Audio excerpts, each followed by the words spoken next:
Your wealth is not in your bank, it is in your habit. നല്ലൊരു habit എന്ന് പറയുന്നത് അത് ചിലപ്പോൾ സ്ഥിരമായ ഒരു ഹാബിറ്റ്, ചിലപ്പോൾ അത് ഡിസ്ട്രോയേഴ്സ് ആയിരിക്കാം, അല്ലെങ്കിൽ ചിലപ്പോൾ ഒരു ബിൽഡേഴ്സ് ആയിരിക്കും.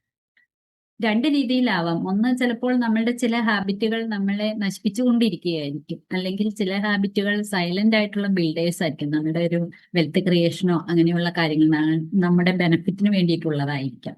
ഇപ്പൊ നമുക്കൊന്ന് നോക്കാം. നമ്മൾ ഒരു ദിവസം ചായക്ക് വേണ്ടിയിട്ട് സ്പെൻഡ് ചെയ്യുന്ന എമൗണ്ട് എന്ന് പറയുന്നത് 60 രൂപയാണ്. ഒരു മാസത്തേക്കാണെങ്കിലോ 1800 അത് ഒരു വർഷത്തേക്കാവുമ്പോഴോ 21,600 രൂപയായി. അത് ഒരു 10 വർഷത്തേക്കാണെങ്കിലോ 2,16,000 രൂപയായി.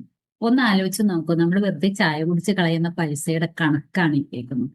ഇതേ സമയം നമ്മൾ ഈ ഒരു എമൗണ്ട് ഒരു 10 വർഷത്തേക്ക് നമ്മൾ ഇതുപോലെ ഇൻവെസ്റ്റ് ചെയ്തുകൊണ്ടിരിക്കുകയായിരുന്നെങ്കിൽ അത് കോമ്പൗണ്ടിങ് ബെനിഫിറ്റോട് കൂടി ഒരു 3 ലക്ഷം എത്തിയിട്ടുണ്ട്. അപ്പൊ 3 ലക്ഷം രൂപയാണ് നമ്മൾ കഴിഞ്ഞ 10 വർഷമായിട്ട് ചായ കുടിച്ച് നശിപ്പിച്ചുകൊണ്ടിരിക്കുന്നത്.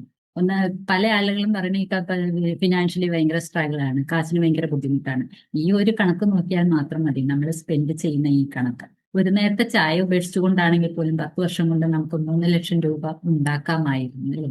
ഇനിയും വൈകിട്ടില്ല. ഇന്ന് മുതൽ ഒരു തീരുമാനം എടുക്കും.